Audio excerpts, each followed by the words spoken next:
আসুন রমজানের সাহারির ফজিলাত আর সঠিক সময়টা নিয়ে একটু কথা বলা যাক। সাহেরির ঠিক সময়টা আসলে কখন, এই প্রশ্নটা কিন্তু অনেকেই করেন। চলুন আজ এটাই জেনে নিই।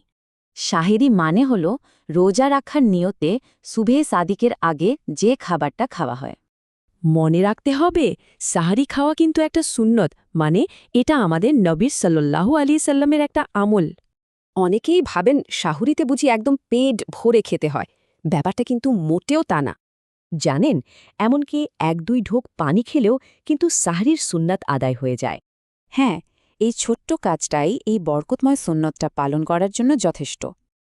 আচ্ছা, তাহলে সাহারি খাওয়ার সবচেয়ে ভালো সময়টা কখন?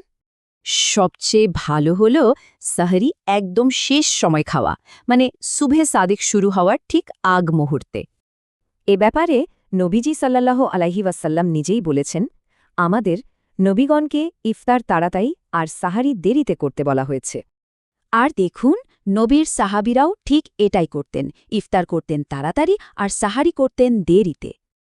এখন প্রশ্ন হল, সাহারি খাওয়া কি বাধ্যতামূলক? মানে এটা মিস হয়ে গেলে কি রোজা হবে না? উত্তরটা হলো না। সাহারিতে অনেক বরকত আছে, কিন্তু এটা ওয়াজেব বা ফরজ কিছু না। চলুন সুন্নাত আর ওয়াজিবের মধ্যে মূল পার্থক্যটা একটু দেখে নেওয়া যাক। এর প্রমাণ হিসেবে বলা যায় সোমে বিশাল বা একটানা রোজার কথা, যেখানে সাহারির কোনো উল্লেখ নেই। তো সব মিলিয়ে মূল কথাটা কি দাঁড়ালো? সাহারি হল একটা সহজ কিন্তু বরকতময় সুন্নাত, আর এটা একদম শেষ সময় করাই সবচেয়ে ভালো। একবার ভেবে দেখুন, এত সহজ একটা সুন্নতের বরকত থেকে কেউ কি নিজেকে বঞ্চিত করতে চায়?